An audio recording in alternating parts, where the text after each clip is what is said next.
जो लोग ये बोलते हैं ना कि आजकल इसकी मम्मी जो है इसको काबू में रखने लगी है, इसकी मम्मी जो है इसको भड़का रही हैं, ऐसे लोगों को मैं एक जवाब देना चाहूँगा कि मेरी मम्मी अगर मुझे भड़का रही होती तो वो ऐसा नहीं करती। जब 2022 में जब से ये सब सिचुएशन मेरे साथ शुरू हुई ना रूपल, सुन रही हो ना रूपल, ध्यान से सुनना कि जब से ये सिचुएशन शुरू हुई ना 2022 में, तब से लेके अब तक मम्मी पापा कितनी बार सब लोग मुझे समझा चुके हैं कि कैसे रहेगा, मतलब बहुत परेशान वो भी हो गए हैं कि मतलब कि कैसे रहेगा अकेले, किस तरह से रहेगा अकेले, कैसे बिताएगा अकेले ज़िंदगी, कैसे कोई ना कोई तो साथ होना चाहिए, कोई ना कोई साथी चाहिए, कोई ना कोई हमसफ़र होना चाहिए।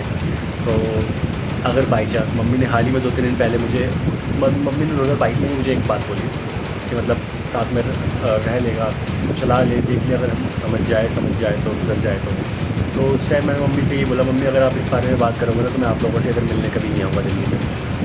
मम्मी फिर शांत हो गई। फिर उसके बाद से बीच में समझाते रहते थे और फिर लेकिन अभी हाल ही में 2-3 दिन पहले ही उन्होंने समझाया, बोला मुझे कि अगर बाई चांस मान ले 1% वो सुधर जाती है, सच में सुधर जाती है, तो क्या तू उसके साथ रहेगा? तो मैंने मम्मी से एक बात बोली कि मम्मी आप मेरे क्या हो? मम्मी कह रही मम्मी हूँ, माँ हूँ। तो मैंने कहा फिर भी आप मुझसे ये बात बोल, तो मम्मी समझ गई। मैंने कहा मम्मी देखो, साफ सीधी बात मैं आपसे एक बात बोलता हूँ कि एक टाइम था कि जब 2022 में जब मैं मरने के लिए जा रहा था, उसके लास्ट 25 दिन पहले, जिस दिन मैं लेटर लिख के गया था उसके लास्ट 25 दिन पहले, जैसे मैं पहले भी बता चुका हूँ कई बार 25 दिन के बारे में कि 25 दिन पहले से जब मैं परेशान होना शुरू हो चुका था, रात रात में रोता था छत पे जाके, तो उस टाइम पे मम्मी पापा से भी मैं कुछ बात नहीं कर पा रहा था इस बारे में कि मैं इतना परेशान हो चुका हूँ। लेकिन मेरे मन में बस ये था कि जब भी मतलब दिन में हो गया, मैं दिन में उनके कहते हैं दिन में मम्मी पापा के पास चले जाता था, वहीं पे खाना भी खाता था, कभी मांगता था, कभी नहीं मांगता था, कभी खाता भी नहीं था, तो कभी मांग लेता था और कभी वो लोग खुद पूछ, ज़्यादातर तो वो लोग खुद पूछ लेते थे। लेकिन उसके बाद से फिर जब ये सब चीज़ें होने लगी थी तो उस टाइम पे ना मैं मम्मी से कुछ बोल पा रहा था। मम्मी देखो साफ सीधी बात मैं आपसे इतना कहूँगा, बुरा मत मानना, ना मैं आपको तकलीफ़ देना चाहता, ना मैं खुद को तकलीफ़ देना चाहता, मैं बस कहते ना दिल से खुश रहना चाहता हूँ। क्योंकि ये इम्पोर्टेंट नहीं है कि कोई साथ आपके है कि नहीं है, ये इम्पोर्टेंट है कि आप खुश हैं कि नहीं है। अगर आप खुश हो तो आप अकेले भी जी लोगे, ऐसी बात नहीं है कि किसी का साथ होगा तो ही आप खुश रहोगे। खुशी में भी खुश रह सकते हो, अकेले भी रह सकते हो, खुश रह सकते हो। लेकिन आप खुद सोचो मम्मी, उस टाइम पे मैं आप लोगों से कुछ शेयर नहीं कर पा रहा था, लेकिन उस टाइम पे अगर ये रूप मेरी यादों में नहीं होती, जिनको मैं कभी भूला नहीं था, वो परमानेंट मेरे साथ चलती हुई आ रही, मेरे माइंड में, मेरे दिल में, मेरी बीच में बातों में आती रहती थी, सोच में आती रहती थी, तो वो रूपल जो मुझसे समुद्र पार दूर रह रही थी फिर भी वो मेरे साथ थी।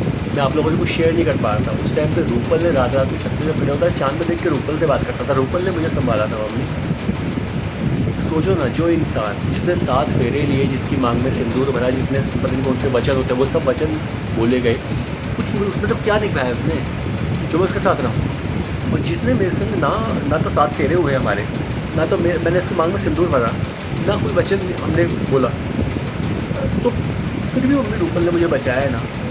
अब कुछ सोचा अगर रूपल मेरी यादों में नहीं होती तो आज मैं नहीं होता मम्मी यहाँ पे, आज मैं नहीं होता। सीरियसली कह रहा हूँ, मैं दिल से कह रहा हूँ, कसम से कह रहा हूँ मम्मी, आज नहीं होता।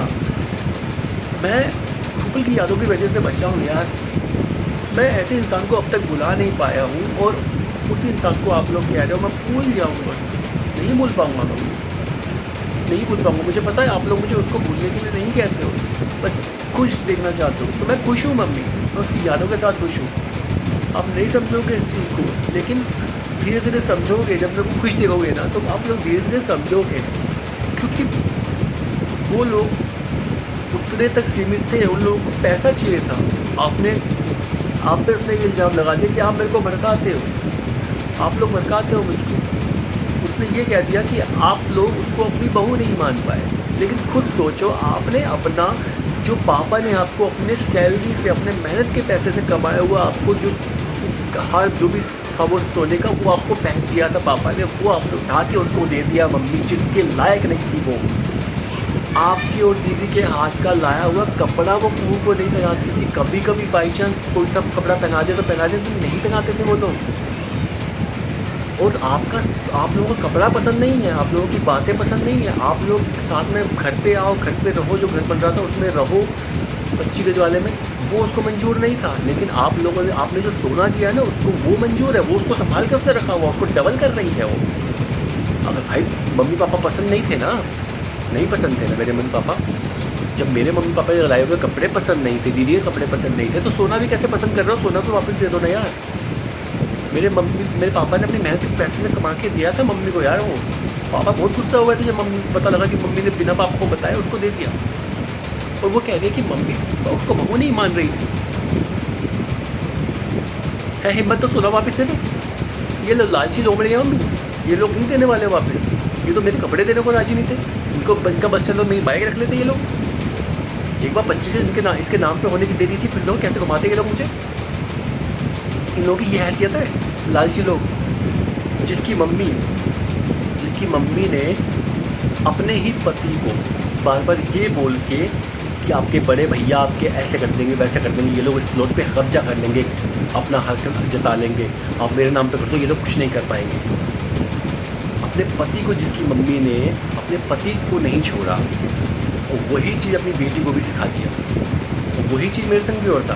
भाई देखो, ये मेरे से, इसके पापा मेरे से बड़े हैं, लेकिन मैं फिर भी ये बात बोलूँगा कि मेरी हालत ऐसी होने वाली थी कि ना मैं घर का रहने वाला था, ना घाट का, एक कुत्ते की तरह होने वाला था मैं। बुरा मत मानना, लेकिन जैसे इसके पापा की हालत है ना, ऐसा इसके पापा को देख के जब ये सब बातें ये लोग बताते थे ना मुझको कि ऐसे ऐसे इसके मतलब इनके जो भाई है ऐसे करते थे, ऐसा करते थे, ऐसा कर सकते थे, इसलिए मैंने अपने नाम करवा दिया, ऐसा बोल के समझा के इनको, ताकि ऐसे वो मुझे ही बोलते थे कि पापा ले लेंगे तुम्हारे, इसके नाम पे कर दो, इसके नाम पे कर दो प्लॉट 25 ना। पता लग गया ये लोग पैसे के भूखे हैं।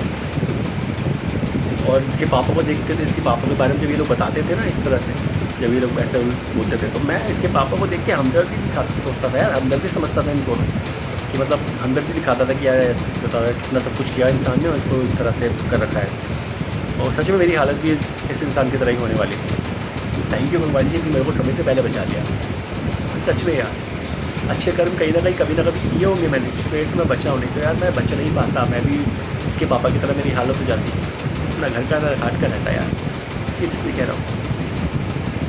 थैंक यू भगवान जी, और थैंक यू रूप मेरी ज़िंदगी को बचाने के लिए। मम्मी पापा आप तो टेंशन मत लो, बिल्कुल टेंशन मत लो, मैं खुद को नुकसान नहीं पहुँचाऊँगा, क्योंकि मैं अब समझ चुका हूँ कि मरने से कोई सिचुएशन हल नहीं होती है। और मैं जो लोग, उन लोगों को भी मैं समझाना चाहूँगा, अगर बाई चांस जो लोग देख रहे हैं, भाई मरने से कोई सिचुएशन हैंडल नहीं हो सकती यार। अगर आप लोग मरते हो ना, तो आप लोग एक बार मर तो जाओगे, लेकिन अपने मम्मी पापा को ना ज़िंदगी भर के लिए मार दोगे, क्योंकि वो हर दिन मरते हैं आप लोगों के बिना। तो प्लीज़ कभी भी अपने आप को मारने की सोचना मत, अपने आप को बचाना, क्योंकि यार हर सिचुएशन से लड़ना ज़रूरी है। मरना कोई ज़रूरी, कहते हैं ना, मरना कोई वो नहीं है, मतलब कोई कहते हैं ना जवाब नहीं है मरना, या मरने से कोई सिचुएशन तुम्हारी प्रॉब्लम हल नहीं हो जाएगी। मरना तो कायरों का काम है, जो मैं कर रहा था, वो शुक्र है मैं बच गया यार। Thank you Rupal, thank you so much. And please अपना ध्यान रखना, और मम्मी प्लीज़ आप टेंशन मत लो, मैं अपने आप को कभी नुकसान नहीं पहुंचाऊंगा। मैं बस इस तरह खुश रहना चाहता हूँ, मुझे खुश रहने दो मम्मी, मैं हर चीज़ के लिए तैयार हूँ। अगर मैं गलत हूँ तो मेरे पे केस करो, जो भी करना है करो, मैं इनको मैंने खुली छूट दे रखी है। अगर मैं गलत हूँ तो करो, अगर मैं अपने प्यार की यादों के साथ रह रहा हूँ, अगर इस पे मुझे केस होता है करो।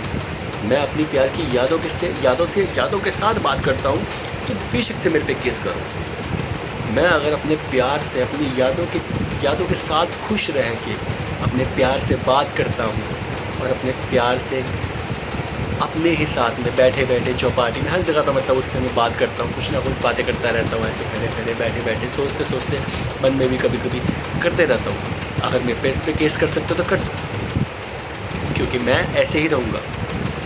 मेरी आखिरी सांस भी अगर लेनी है तो ले लो, लेकिन आखिरी सांस में मेरी रूपल का नाम मेरे साथ रहेगा, ये मैं वादा करता हूँ। और मम्मी आप टेंशन मत लो, आपका बेटा बहुत खुश है, आप टेंशन बिल्कुल मत लो। और मैं इतना वादा करता हूँ कि आपको कभी भी कोई ऐसा कष्ट नहीं दिखाऊंगा जो मैं दिखा चुका हूँ। अब उसके आगे कुछ ऐसा नहीं करूँगा। प्लीज़ दिल से बोल रहा हूँ, आपकी कसम खा के बोल रहा हूँ, मैं अपने आप को कभी नुकसान नहीं पहुँचाऊँगा मम्मी, कभी भी नहीं। प्लीज़ रूपल लग, अपना ध्यान रखना, खुश रहना और प्लीज़ खुश रहना। मुझे खुशी देने के लिए प्लीज़ खुश रहना यार। प्लीज़ महादेव जी को खुशियाँ देना, ताकि ये खुश रहेंगे तो मैं खुश रहूँगा। दिल जुड़े हुए हैं यार। तकलीफ़ मुझे होगी तो तुमको होगी, तुमको होगी तो मुझे होगी यार। वो तकलीफ़ मैं ना देना चाहता हूँ और ना मैं देखना चाहता हूँ। बस प्लीज़ ध्यान रखना अपना और लग का।